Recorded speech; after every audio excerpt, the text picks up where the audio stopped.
हरे राम राम राम सिया राम राम राम। हरे राम राम राम सिया राम राम राम। हरे राम राम राम सिया राम राम राम। श्री सीता त्याग। प्रभु ने एक दिन गुप्तचरों को आज्ञा की कि तुम अयोध्या में गुप्त रीति से फिरो और लोग मेरे लिए क्या बोलते हैं उसे सुनो। माताजी सग सगर भा है।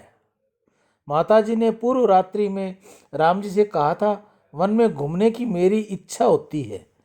सुबह प्रभु के कान में खबर आ पहुंची।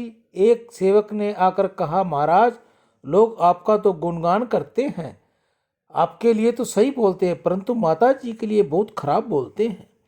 रावण के घर में माता जी रही, इससे बहुत निंदा करते हैं। माता जी के लिए जो मन में आता है वही बोलते हैं। उनको अपने घर में रखा, इस कारण आपकी भी निंदा करते हैं। रामायण में लिखा है कि लंका युद्ध के बाद सीता माता ने अग्नि में प्रवेश किया था। सभी देवी देवताओं ऋषियों वहां आए थे। सबने कहा था, सीता जी महान पतिव्रता है। अग्नि ने भी कहा है, सीता जी के स्मरण से मात्र से सबका हृदय पवित्र हो जाता है। फिर भी एक अधम जीव था जिसने सीता माता की निंदा की। सही रीति से देखा जाए तो सीता राम जी की जिसने निंदा की थी उसे फांसी की सजा होनी चाहिए थी। किसी राजा रानी के लिए खराब शब्द बोले तो खबर पड़े कि क्या आफत आती है, परंतु श्री राम बहुत सरल है। इससे उन्होंने निंदा करने वाले को सजा नहीं दी, स्वयं ही सहन करना निश्चित किया। राम जी जानते हैं कि यह कलंक मिथ्या है, सीता जी निर्दोष हैं, फिर भी उन्होंने निश्चय किया कि कलंक दूर करने के लिए सीता जी का त्याग करना ही पड़ेगा। रामचंद्र जी ने विचार किया कि मेरी प्रजा को मेरे चरित्र के ऊपर शंका है, इसलिए उनका निराकरण होना ही चाहिए। राजा का यह कर्तव्य है। प्रजा को सुख देने वाले चरित्र का आदर्श मुझे बताना है। मुझे जगत को शब्द से उपदेश नहीं करना, मुझे तो शुद्ध चरित्र का ज्ञान देना है। राम जी बहुत व्याख्यान नहीं देते, बहुत कम बोलते हैं। राम जी शब्दों से ज्ञान नहीं देते, क्रिया से ज्ञान देते हैं। राम जी की प्रत्येक क्रिया उपदेश में है। प्रभु ने लक्ष्मण जी को बुलाकर कहा, लक्ष्मण लोग चाहे जैसा बोलें, तुम अपनी भाभी को रथ में बैठाकर घोर जंगल में छोड़ आओ।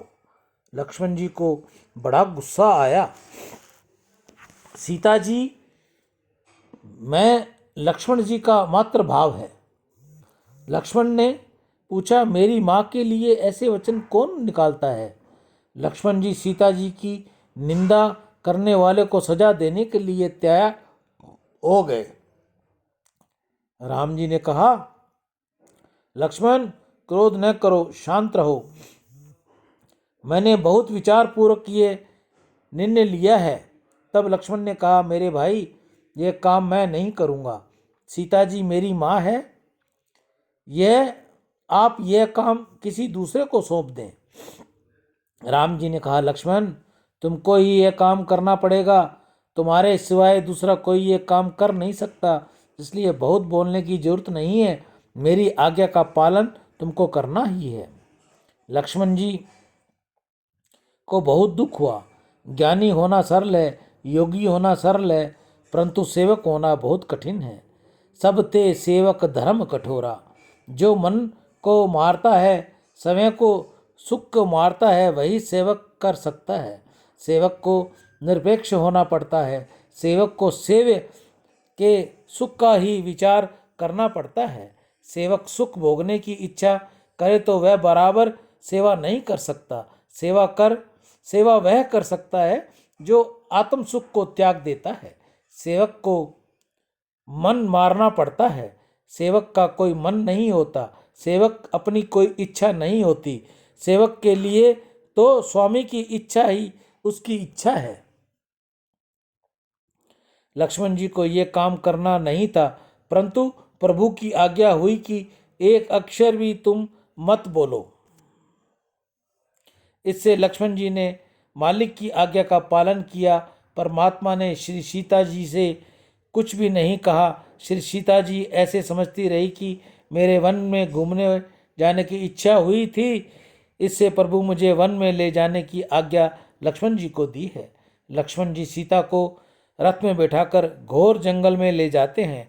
वन में लक्ष्मण जी का हृदय वश में नहीं रहता। लक्ष्मण जी खूब रुदन करते हैं। माता जी रुदन का कारण पूछती है, तब लक्ष्मण जी कहते हैं, माँ मुझे कहने में बहुत दुख होता है, परंतु अयोध्या के लोगों के जो मुख में आता है वह बोलते हैं, इसलिए प्रभु ने आपका त्याग किया है।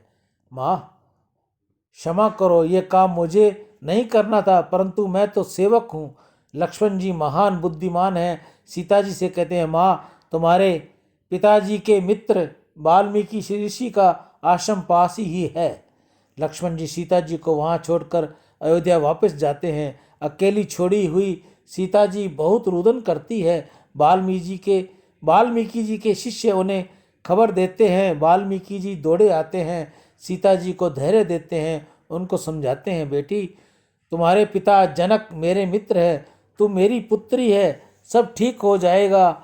सीता माता को समझाकर वाल्मीकि जी आश्रम में ले जाते हैं। चक्रवर्ती सार्वभौम राजा श्री राम के 2 बालकों का जन्म वन में एक ऋषि आश्रम में होता है। उनका नाम लव और कुश। श्री भगवत की रचना गंगा के किनारे हुई। रामायण की रचना तमसा गीता के गंगा किनारे गौ हुई। माता की जय। आज के हर चारे की सेवा नंदीशाला हनुमानगढ़ टाउन राजस्थान में।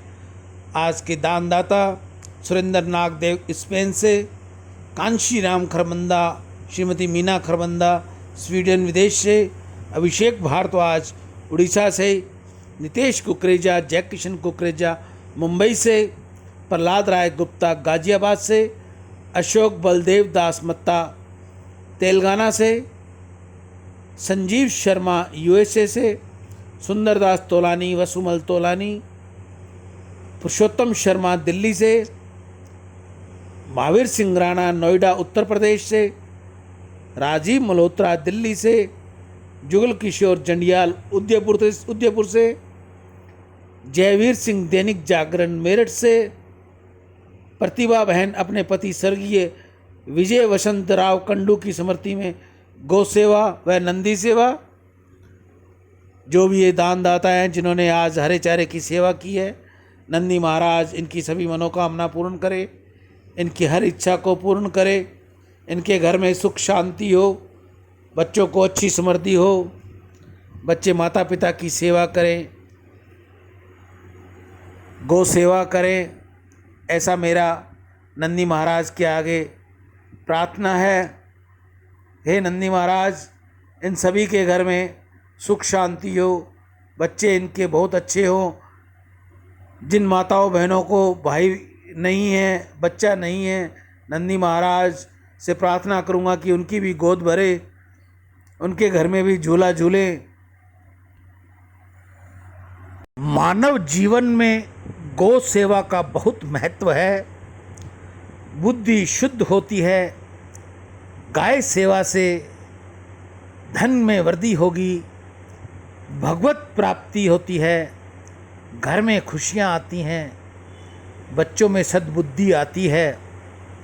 रिद्धि दे, सिद्धि दे, वंश में वृद्धि दे, हृदय में ज्ञान दे, चित्त में ध्यान दे, अभय वरदान दे, दुख को दूर कर, सुख भरपूर कर, आशा को पूर्ण कर, सज्जन जो हित दे, कुटुंब में प्रीति दे, जग में जीत दे, माया दे, साया दे और निरोगी काया दे, मान सम्मान दे, सुख समृद्धि दे और ज्ञान दे, शांति भरपूर दे,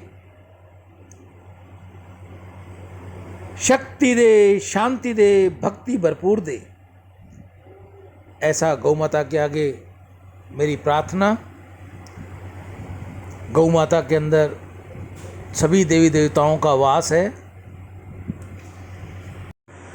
गौ सेवा आप अपने घर के बाहर, कॉलोनी में, गांव में, ढाणी में, जहां भी आप रहते हो, जहां भी आपको सुविधा मिले वहां गऊ को रोटी दो, गुड़ दो, हरे चारे की व्यवस्था करो। अगर आपसे ऐसा नहीं होता, आपको समय नहीं मिलता, आपको स्थान नहीं है, तो मैं आपकी सेवा में तैयार हूं।